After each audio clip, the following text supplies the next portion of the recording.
सर्वेभ्यो नमः। भगवद गीता के अष्टम अध्याय की 5वीं कक्षा में सबका स्वागत है। पिछले श्लोक में 17वें श्लोक में हमने देखा था कि ब्रह्मा जी का एक दिन क्या है और एक रात्रि क्या है, प्रलय कब होती है, उसकी सारी और विस्तृत व्याख्या और गणना हमने पिछले पाठ में देखी थी। आज हम 18वें श्लोक से प्रारंभ कर रहे हैं।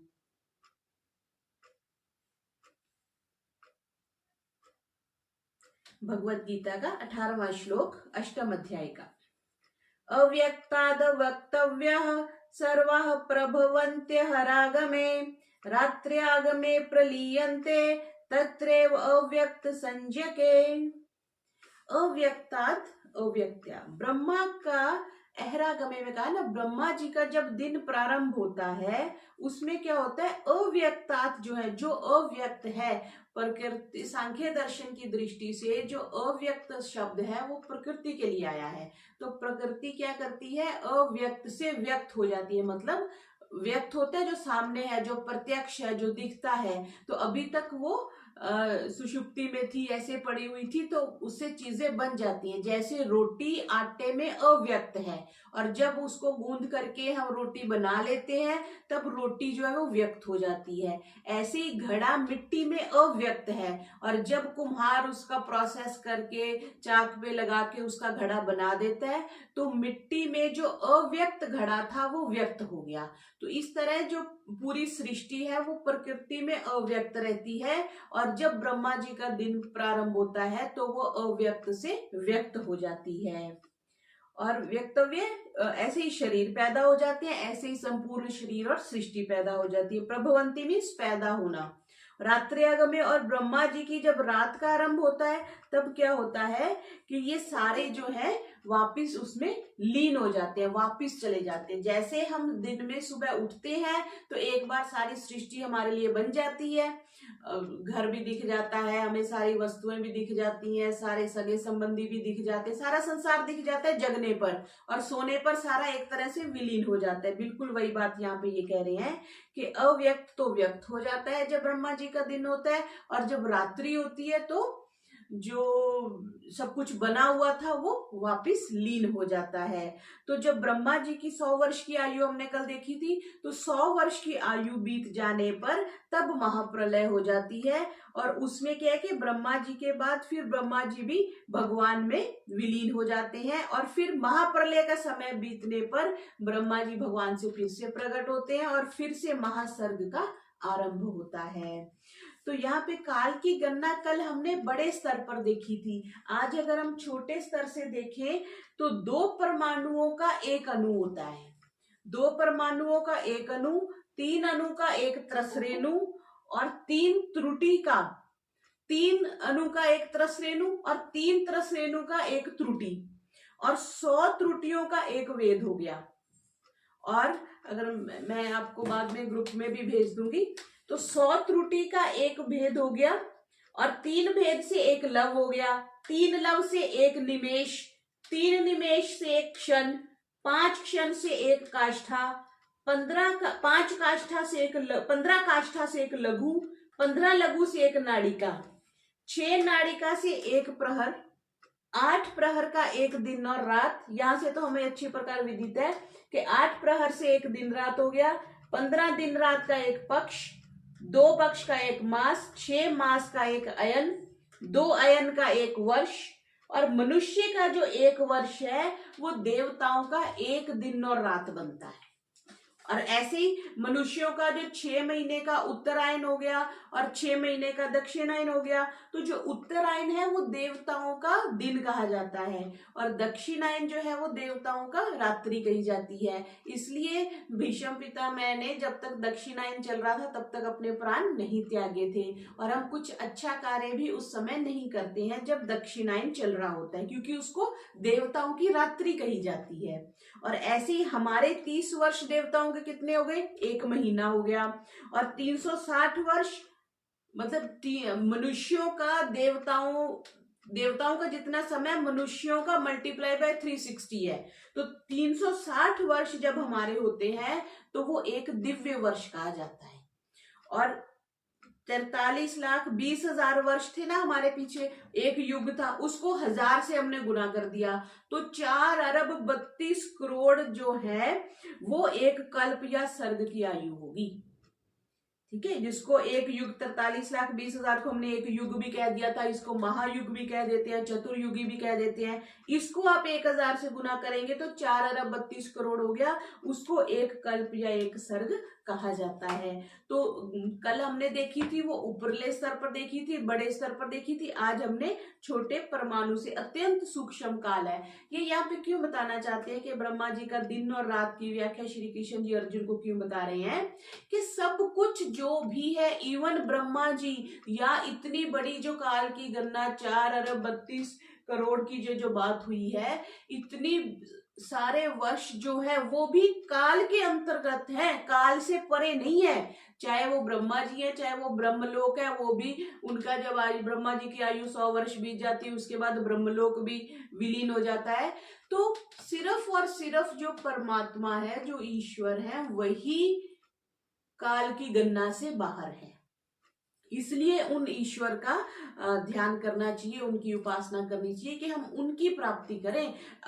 तभी ब्रह्मलोक से नीचे के जितने स्तर की जो भी प्राप्तियां हैं, जो भी सिद्धियां हैं, जो भी लोक प्राप्त हो रहे हैं, वो सब काल के अंतर्गत हैं और वो एक ना एक दिन नष्ट होने वाले हैं। इसलिए उन तक के लिए हमें प्रयास नहीं करना चाहिए, हमें टॉप लेवल के लिए प्रयास करना चाहिए ताकि हम वहां पर पहुंच सकें।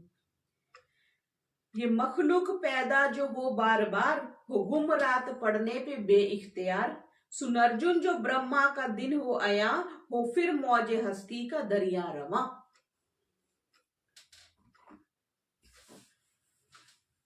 आगे 19वां देखेंगे। भूतग्रामः स एवयम् भूत्वा भूत्वा प्रलीयते, रात्र्यागमे अवशः पार्थ प्रभवत्य हरागमे। पार्थ अर्जुन को कह रहे हैं, हे पार्थ, स एव वही, अयम यह, भूतग्रामा, ये जो भूतों का ग्राम है, मीन्स प्राणियों का जो एक समूह है जो तुम्हें पैदा हुए दिख रहे हैं, भूतवा भूतवा, उत्पन्न होकर के, प्रकृति के परवश क्या है, ब्रह्मा के दिन के समय तो ये उत्पन्न हो गए हैं और रात्रि जब आएगी ब्रह्मा की तब उसमें लीन हो जाएंगे। ये जो भूत तुम्हें दिख रहे हैं, सारा प्राणी समुदाय दिख रहा है, ये ब्रह्मा जी के दिन होने पे तो उदय हो गए और जब वो ब्रह्मा जी की रात्रि आती है तब वो लीन हो जाते हैं, ऐसा उन्होंने कहा। यहाँ पर ये देखना है कि वस्तुएं तो उत्पन्न होने के बाद नष्ट हो जाती है, हमें पता ही है। जो खाद्य पदार्थ है वो तो जल्दी नष्ट हो जाते हैं, थोड़ी दूसरी वस्तुएं वो भी कुछ समय के बाद नष्ट हो जाती है, ये भी हम देख रहे हैं। इसको समझने की और अपने अंदर बिठाने की आवश्यकता है कि जो भी वस्तु है वो एक ना एक दिन नष्ट होनी है, लीन हो ही जानी है। वस्तु के समाप्त होने पर भी हमारा उससे संबंध विच्छेद नहीं होता। हमने बहुत बार देखा है ना, हमारे जीवन से बहुत सारे लोग चले गए हैं ना, कोइयों ने तो शरीर ही छोड़ दिया, लेकिन हमारा उनसे संबंध बना रहता है मानसिक स्तर पे।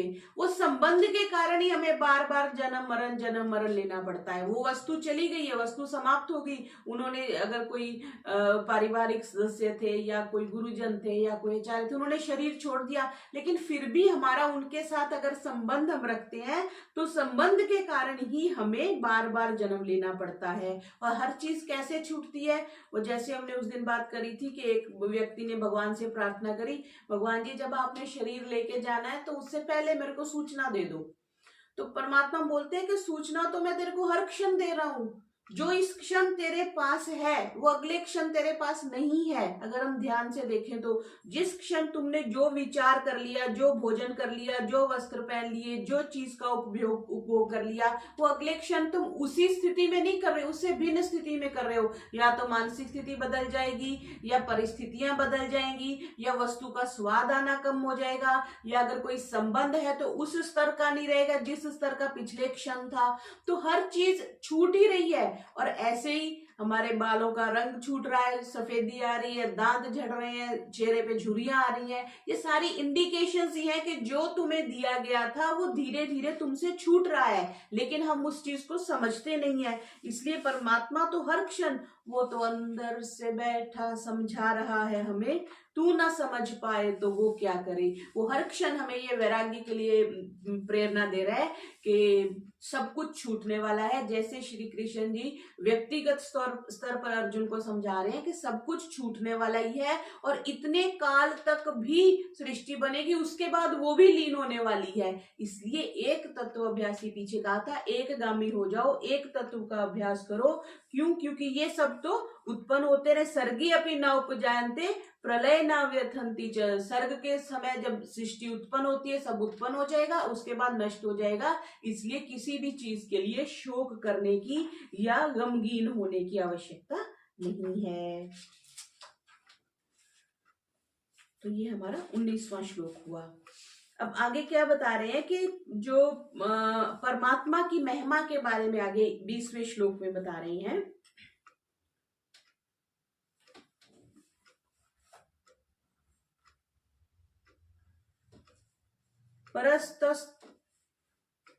परस्तस्मात्तु भावो अन्यो अव्यक्तो व्यक्त्यात् सनातनः यः स सर्वेषु भूतेषु नश्यत्सु न विनश्यति। तू कह दिया, परंतु तस्मात्, उस अव्यक्त जो मतलब ब्रह्मा के सूक्ष्म शरीर से अन्य, जो विलक्षण अलग है, सनातन जो अनादि है, पर अत्यंत श्रेष्ठ है। और वो क्या है? भाव रूप है, मतलब उसकी सत्ता है, वो सत्ता के बिना नहीं है। यह जो अव्यक्त ईश्वर है वह क्या है? स सर्वेषु भूतेषु, वो संपूर्ण प्राणियों के, नश्यत्सु न विनश्यति, संपूर्ण प्राणियों के नष्ट होने पर भी वो नष्ट नहीं होता। हम देखते हैं ना, ये स्कूल में क्या पढ़ते थे, वो सिंधु घाटी की सभ्यता हमने पढ़ी थी, है ना, कि वहां पे अवशेष मिले हैं। अब भी हम देखते हैं कि वो कुरुक्षेत्र में घटोत्कच का पीछे से कंकाल मिला था। तो बहुत सी, हमें म्यूजियम में चले जाते हैं तो हम देखते हैं कि बहुत सी पुरानी वस्तुएं थी, है ना, उनके अवशेष मिलते हैं, शेष अवशेष मिलते हैं। तो इस तरह से सारी वस्तुओं का नाश तो होने वाला ही है, और हमें प्रत्यक्ष भी है, लेकिन हमारी अभी ये बुद्धि में बात नहीं चलती, इसीलिए हमें संसार से वैराग्य नहीं होता, क्योंकि हम इसको पकड़ के बैठे हुए मानसिक तौर पे कि ये तो हमेशा बना रहेगा, ये घर भी हमेशा बना रहेगा, ये संबंध भी हमेशा बने रहेंगे, ये वस्तुएं भी मेरी हमेशा बनी रहेंगी, इसीलिए कष्ट होता है। इसीलिए यहाँ पे श्री कृष्ण जी अर्जुन को कह रहे हैं कि तुम वैराग्यवान हो जाओ, और उस परमात्म तत्व के लिए अब अगर आप अपने आप को डेडिकेट करते हो, तब तुम अपने कर्तव्य से च्युत नहीं होते। जो भी कर्तव्य तुम्हें दिया गया, जो भी तुम्हें ड्यूटी दी गई है, इस वक्त तुम्हारा युद्धस्व, पीछे शब्द आए ना, तुम उठो और तुम युद्ध करो। क्यों? क्योंकि इस क्षण के लिए तुम्हारा कर्तव्य वो बनता है। तो यहाँ पे क्या कह दिया? वो जो अव्यक्त है, जो प्रकृति से परे अव्यक्त है, जो परमात्मा है, वो सारे भूतों के नाश होने पर भी स्वयं जो है वो नष्ट नहीं होता।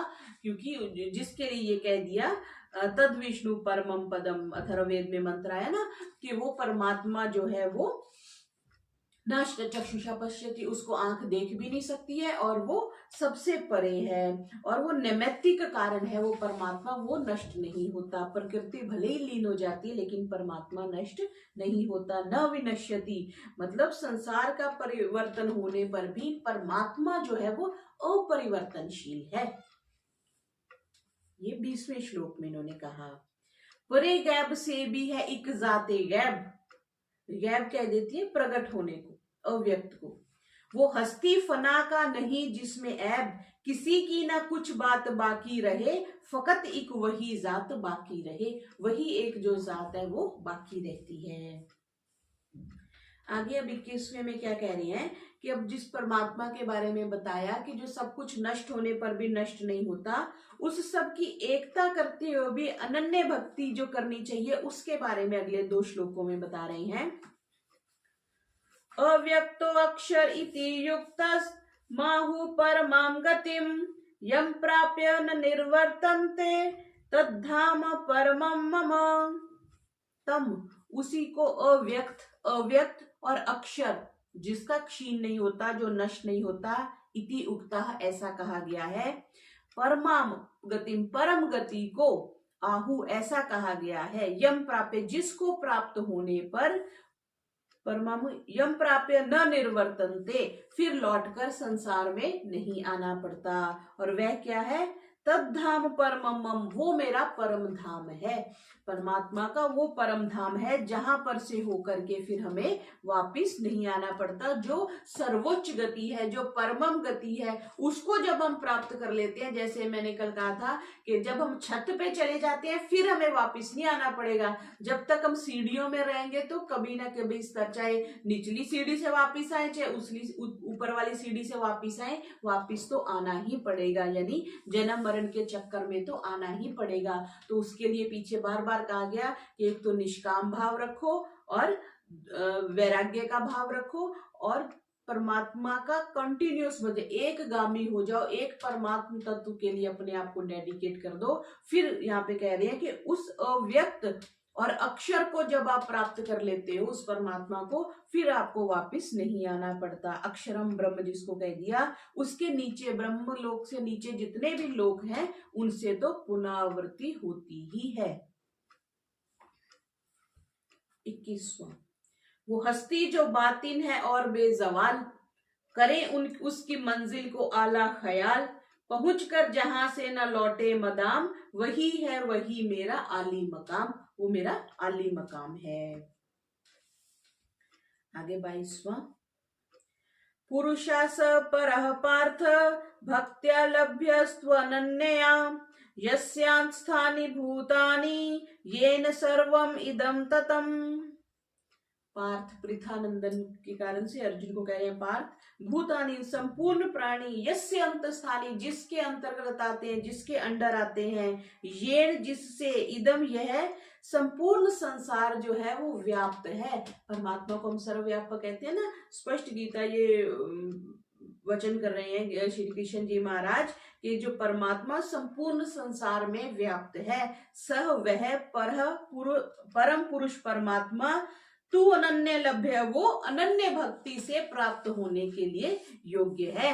अनन्य भक्ति, न अन्य दूसरे और किसी का ध्यान नहीं करना चाहिए, एक परमात्मा का ध्यान करना चाहिए जो पूरे संसार में व्याप्त है। उसको प्राप्त होकर के, उसको अनन्य भक्ति से प्राप्त हो जाते हैं, फिर हमें संसार में वापस नहीं आना पड़ता। यस्यांत स्थानि भूतानि येन सर्वमिदं तत्वम, पीछे भी ये बात आई थी कि जो जितने भी भाव होते हैं, सात्विक राजसिक तामसिक जितने भी भाव कहे गए हैं, वो उनमें मैं हूं, लेकिन वो मेरे होने से हैं, मैं उनमें नहीं हूं, मैं उनसे भिन्न हूं, प्रकृति से मैं बिल्कुल सेपरेट हूं। वही बात आ गई कि प्रकृति भले ही लीन होती रहे, बनती रहे। जैसे इसको हम ऐसे समझ सकते हैं, जैसे कोई फैक्ट्री का मालिक है तो वो फैक्ट्रियां तो बदलता रहता है, कभी वो कोई फैक्ट्री शुरू कर देता है, कभी कोई फैक्ट्री शुरू कर देता है। मालिक तो वही बैठा हुआ है ना, तो कभी उसका मन करता है नहीं ये बिजनेस नहीं करना, वो बिजनेस बंद करके दूसरा शुरू कर देता है।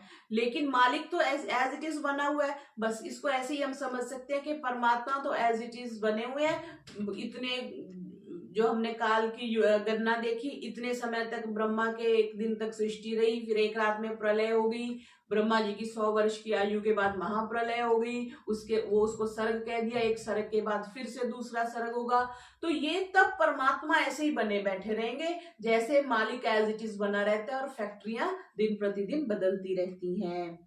तो क्या क्या, पुरुषम स परापार्थ भक्त्या लभस्तु अनन्या, उसकी अनन्य भक्ति करनी चाहिए, किसी और में इधर उधर भटकाव नहीं होना चाहिए। अगर हमें डेस्टिनेशन पे जाना है तो ट्रंक रोड पे जाना है, जीटी रोड से जाना है। किसी भी साइड की सड़कों से जाएंगे तो लंबा रास्ता पड़ता है, कच्चा रास्ता होता है, हम अपने आप बड़े अच्छे से विदित है। लेकिन अगर जब हमें परमात्मा रूपी एक ट्रंक रोड मिल गई है, जीटी रोड मिल गई है, हमें उसी को फॉलो करना चाहिए। ये 22वां श्लोक हुआ। ये दुनिया है जिसकी बसाई हुई, हर एक शय है जिसमें समाई हुई, अगर चाहे तू उस खुदा का वसाल, रख उसकी मोहब्बत का दिल में ख्याल। तो ये हमने 22वां श्लोक देखा।